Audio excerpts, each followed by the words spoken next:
The Holy Gospel according to Luke, the 12th chapter. Glory to you, Lord.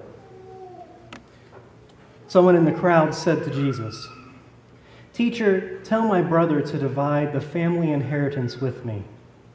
But he said to him, "Friend, who set me to be a judge or arbitrator over you?" And he said to them, "Take care. Be on your guard against all kinds of greed, for one's life does not consist in the abundance of possessions." Then Jesus told them a parable. The land of a rich man produced abundantly. And he thought to himself, "What should I do? For I have no place to store my crops." Then he said, "I will do this. I will pull down my barns and build larger ones. And there I will store all my grain and my goods. And I will say to my soul, 'Soul, you have ample goods laid up for many years. Relax, eat, drink, be merry.'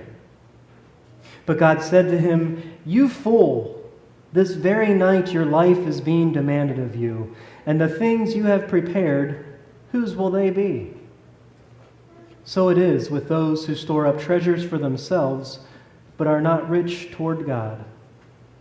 The Gospel of the Lord. Praise to you, O Christ.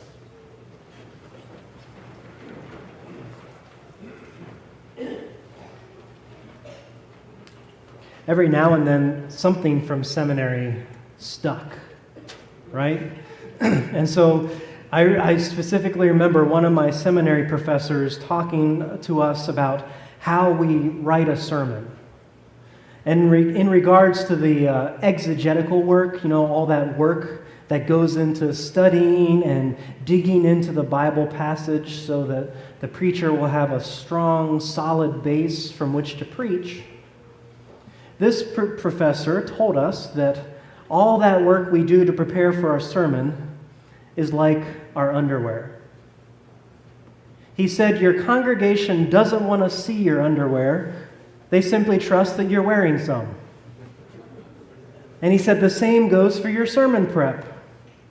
I mean, that makes sense, right? He figures that you all don't want to see these piddly details or the processes or those wheels that sometimes turn in my head that gets to the finished product of a sermon. You just simply want to trust that that's there.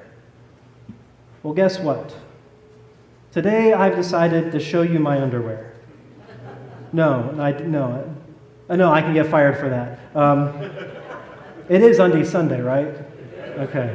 No, this is going too far. Okay, the reason I'm thinking about this today is because just like many of our readings throughout the year, our gospel lesson is a pretty difficult one. Actually, in one sense, it's not that difficult, but in another sense, it's very difficult. And just coming back from my time in Maryland and not having any more good stories from my plane trip, my head was spinning about this story. Nearly every single verse in this short story from Luke's Gospel could be its own sermon. And so I thought today you could help me maybe figure out what each verse means as we go through them. And so the first one, someone in the crowd said to Jesus, "Teacher, tell my brother to divide the family inheritance with me." So right off the bat, we have a family conflict. But you have to wonder, does this guy have a legitimate gripe?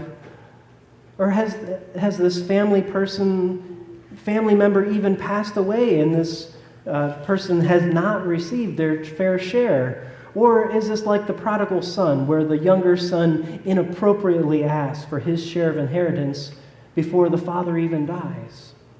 I mean, already we can be looking at issues of justice and jealousy or stealing or greed.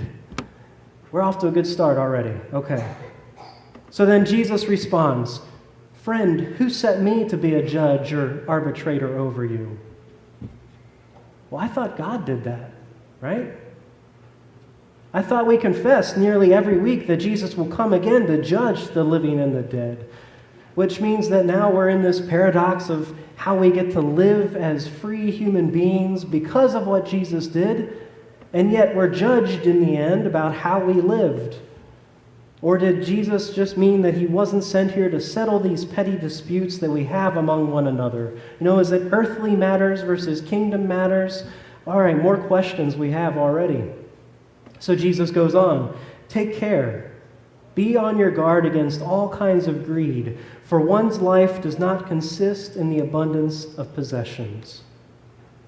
Finally, something we get straightforward. Life is not about greed, although we often make it that way. We get wrapped up in our possessions, those things that we do and don't have. Then we let these things that really matter go by the wayside.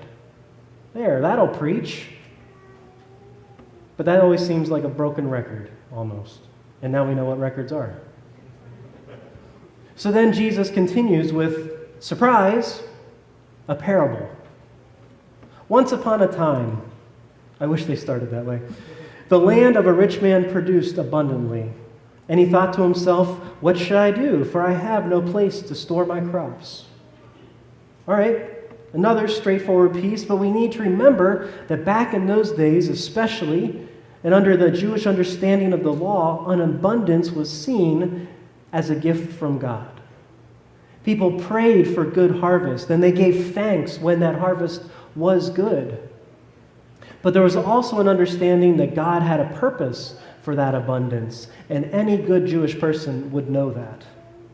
In Leviticus, we're told, when you reap of your harvest of your land, you shall not reap to the edges of the field, or gather the gleanings of your harvest.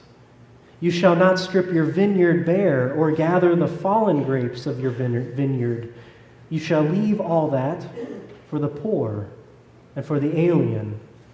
I am the Lord your God. There are verses in Deuteronomy that say almost the same thing. So, yes, the abundance was from God, and we are to give thanks to God, but this abundance isn't actually for us.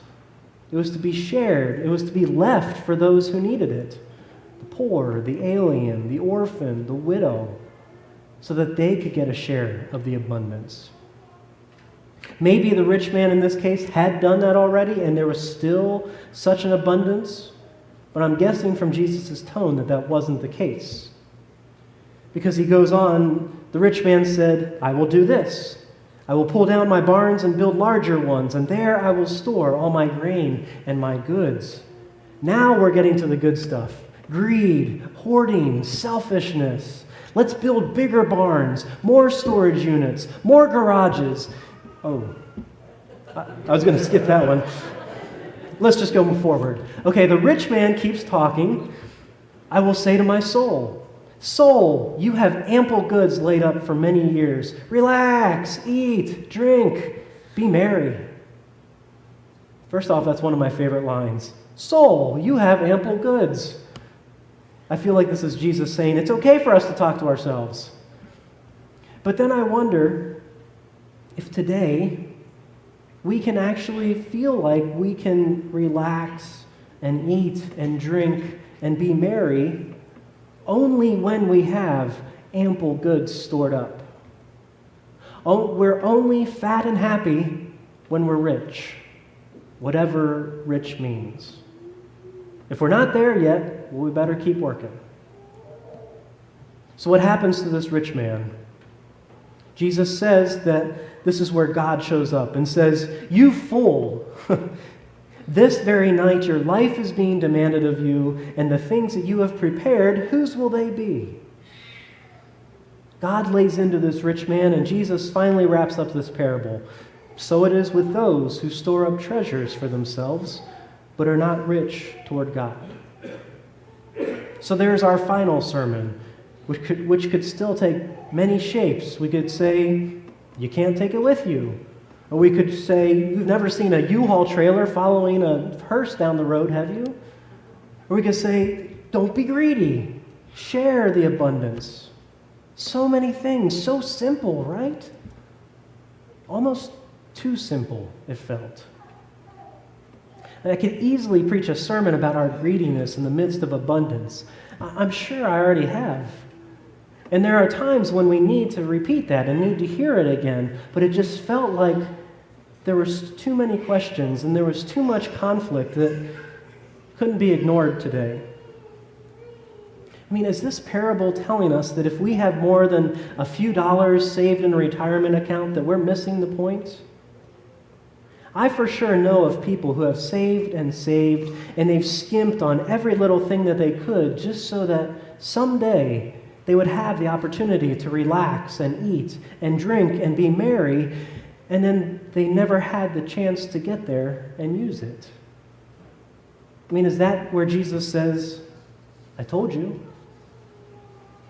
I also know of people who have saved and lived simply and skimped where they needed to so that they'd have some money to live off someday. And they did get to that someday. And then they got to more somedays, and there just wasn't enough. Maybe Jesus' parable simply isn't in touch with our reality. I've seen where death and inheritance can fracture and divide families. I've seen where the accumulation of wealth and possessions in our attempt to make us happier and actually make us more unhappy the more we acquire. I've seen where living in the complete opposite way of what we consider abundant actually allows the opportunity to relax and eat and drink and be merry. And I've also seen where that fear we have comes true. That fear of not having enough money or resources. And it creates a true and real hardship in trying to survive. It's such a fine line this gospel lesson seems to walk. And so in the end, all these verses point me to ask the question, what does it mean to be rich toward God? Well, one way that we can do that, be rich to God, is simply give all of our abundance to the church, right? So if the ushers can just get the offering plates, we're going to start passing them around, and everyone's going to put all your abundance in the plates, and we will make sure it gets to God, okay? I mean, sometimes it feels like that's what is being asked of us. But I think being rich toward God is simply being intentional about how we give of ourselves, of our resources, and of our abundance. And so how are we intentional about that? Well, we try to remind ourselves that these resources aren't ours in the first place. They belong to our Creator who created them for us. We try to remember, as humans have tried all throughout history, that this abundance comes from God's hands. Not in the sense that God is not blessing us if we don't feel like we have an abundance of stuff, but more about how God teaches us what is enough. It comes when we thank God for what we've been given, whether we consider it abundance or not. It comes in how we trust that through God we will receive our daily bread as we pray week in and week out. And it comes when we are not greedy or selfish or deceitful or any of those things that we tend to be when it comes to abundance. Folks, today, that's my underwear, if you will, especially on this Undies Sunday. Today, I decided to leave it up to you all and us to consider what is abundant in our lives and to ask ourselves if we're going to be foolish with those resources or if we're going to share them and be rich toward God. Thanks be to God. Amen.